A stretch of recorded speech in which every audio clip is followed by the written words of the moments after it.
family. From Veronica, dearest Andrew, in Monday's episode, you talked about Mia Love, about Madison saying that James Madison saying that the object of government is the happiness of the people. I think that's completely incorrect. Happiness and joy and a lack of despair are found in purpose, God, family, life goals, standing for certain values. The government cannot supply these things. Perhaps it's the government's role to spread patriotism and an optimistic view. Happiness would be $1 million universal basic income check, food delivered to your home, a supply of weed, and a prostitute to make sure you're cared for and happy. Isn't it best for the right to continue to preach personal responsibility and hard work? Maybe they could spread the message more effectively and strategically, but I don't think the conservative message should be watered down or softened or apologized for just because people's feelings are hurt by hard truths. What do you think?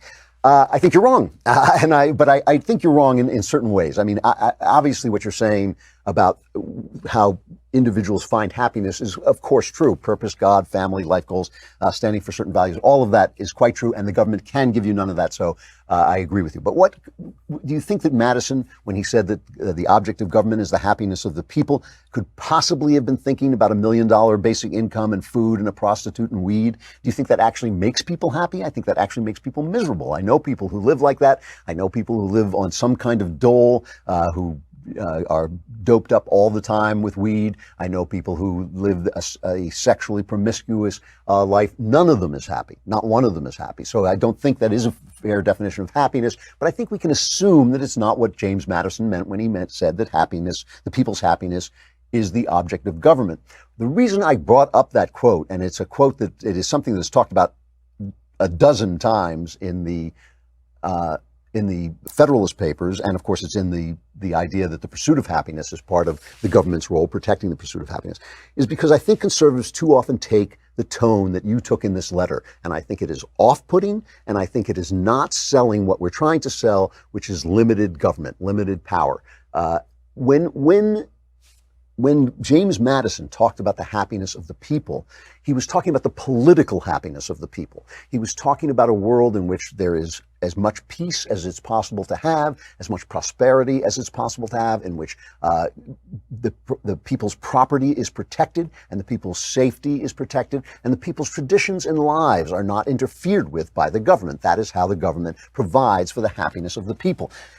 When you have situations of crisis, when you have neighborhoods that are in crisis, when you have neighborhoods like in the neighborhoods where people are dying of opiate poisoning, which is, I believe, what I was talking about at the time, when you have neighborhoods like poor urban neighborhoods where people are being killed and where people are having children out of wedlock and where drugs are rampant, when conservatives sit down and say, well, that's just a matter of behavior, I think they're talking out their rumps. I think they're talking nonsense. I think the tragedy of those areas is a true tragedy, and if government can intercede in there without impeding on our freedom, without taking away our freedoms, I think government has at least a responsibility to address what's going on in those neighborhoods. That doesn't mean I have to take money away from somebody and give it to somebody else. It may mean empowering churches to go in. It may be empowering, businesses to go in. For instance, I'm a big fan of enterprise zones that bring businesses into areas that are hurting, where people don't want to go, that brings training programs, that makes it worthwhile for businesses to come in.